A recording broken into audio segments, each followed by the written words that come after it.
passion when I was lying in a bed with an 103-degree fever one night my sophomore year of high school. The tiles of the mosaic fell into place. I loved running, views, swimming in the ocean, stars, and just being outside. Somehow, my feverish state of mind served as the mortar to that mosaic. The environment was my passion, and because of that, I needed to preserve it.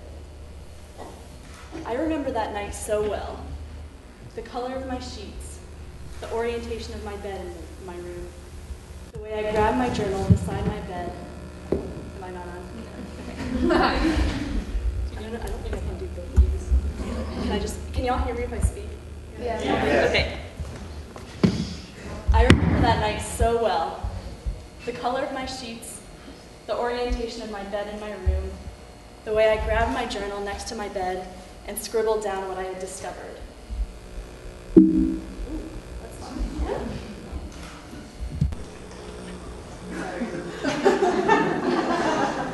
Okay. I scribbled down what I had discovered. I know that this was my purpose in life, to be sure that the people in generations to come could enjoy this gorgeous world as much as I do. My next question was how? How would I make a difference in the world? I'm sure that many of you are asking yourselves the same question right now, especially if you're seniors. Will you major in science or humanities in college? How will you spend your time outside of class? Eventually, what will your career be? After discovering my passion, I wondered how I would change the way that humans interact with the environment. I could protest the Keystone Pipeline in DC. I could invent new solar cell technology. I could start a business around home composting systems. Or I could implement environmental education in schools. From entrepreneurship to activism and direct service to education, there are so many different ways to make change in this world.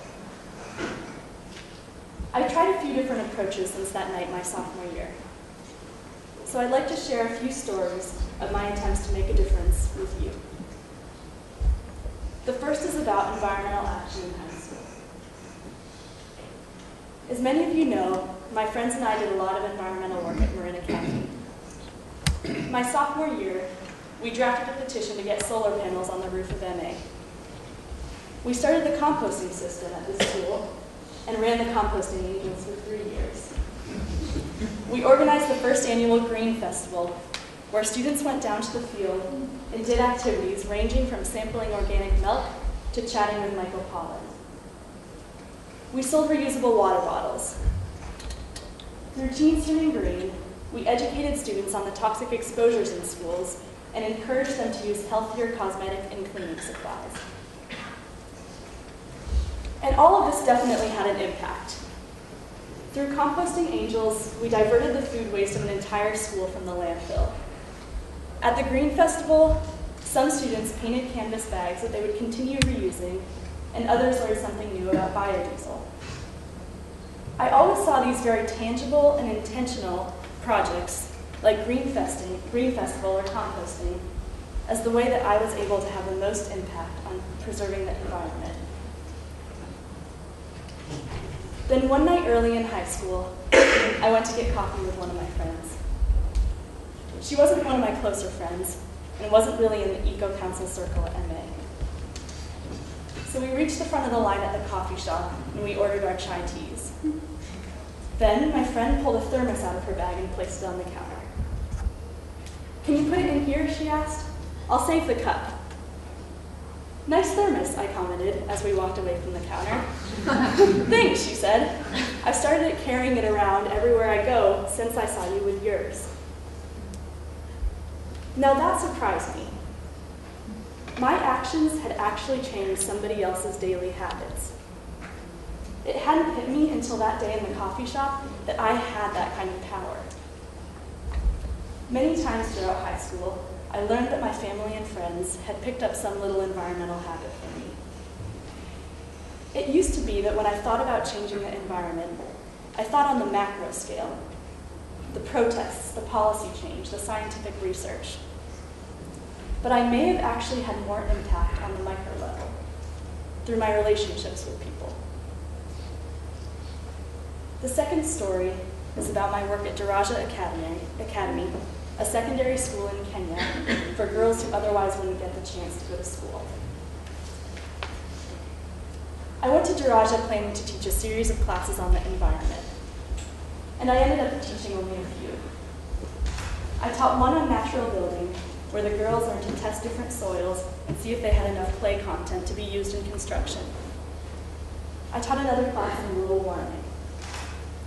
I would also help with the girls with their math homework a few nights a week, sitting next to them and explaining to them how I approached their math problems. But my main project became building a shed out of adobe bricks in the garden that we dubbed the Shamba Shed. Shamba means garden in Swahili. The shed became a community effort. We had 2 huge work days, the first to make bricks for the Shamba Shed, and the second to plaster it. The girls would help stomp the adobe mix and fill the brick forms whenever they had free afternoons.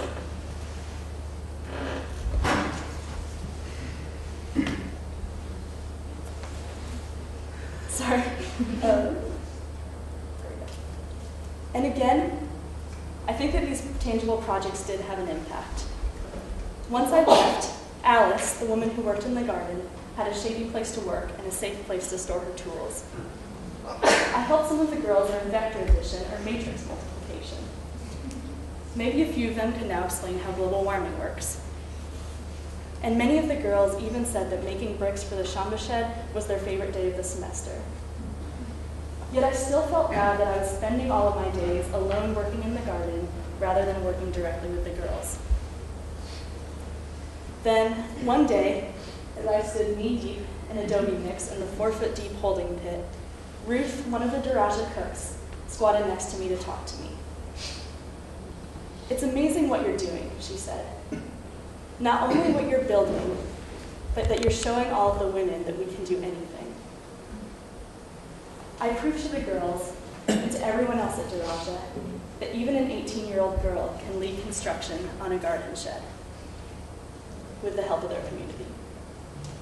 The Daraja girls have a class called Wish, where they learn to be women of integrity, strength, and hope. I may not have been teaching that class, like many of the other volunteers, but I was exemplifying being a woman of wish for them. The power of leading by example often takes a backseat to more active leadership or teaching. But I hope that by being an example for the Daraja girls, I had as much, if not more, of an effect than I would have if I had assumed a more active role. The final story is about my work at the Campus Y at UNC-Chapel Hill. Campus Y is the Center for Social Justice at Carolina. At 152 years old, it's the 3rd oldest student organization in the country. The Y includes over 1,500 members working in 30 different committees that work on issues ranging from local hunger and homelessness in Chapel Hill to public health in Ghana.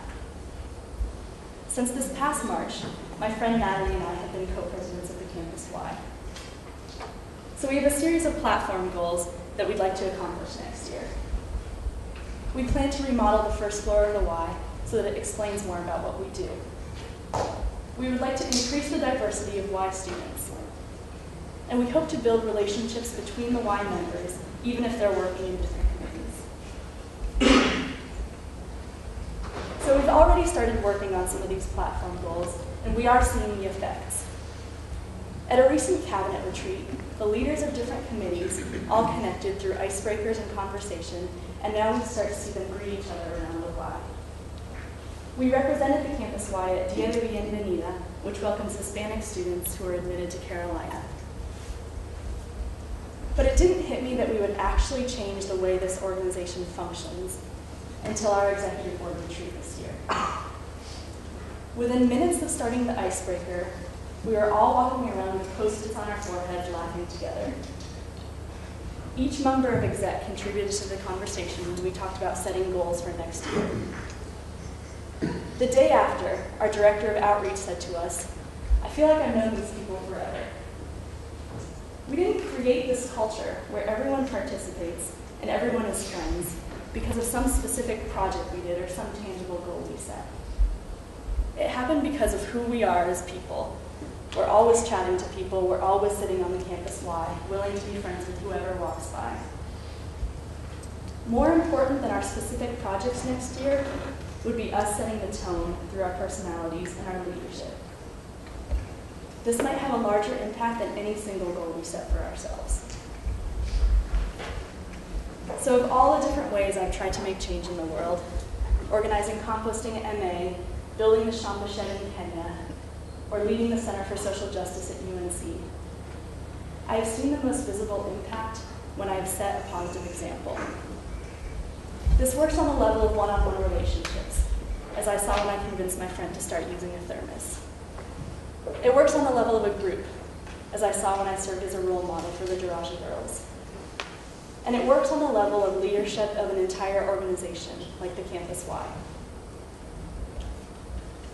Now, you may have seen this quote before. Be the change you want to see in the world. When I heard this quote, I used to always think of the direct impact of being the change. If we align our lives with the positive change we'd like to see in the world, we're one person closer to that change. Directing a construction project as an 18-year-old, I'm adding one more strong woman to the world. But I've realized that the indirect impact of being the change, the impact on everyone around me, is even more powerful. If I show the Daraja girls that, like Ruth said, they can do anything, I'm adding strong women to the world anywhere someone follows my example. So if you're wondering how to make change in the world, start by challenging yourself to be an example of the way that you would like the world to look. Thank you.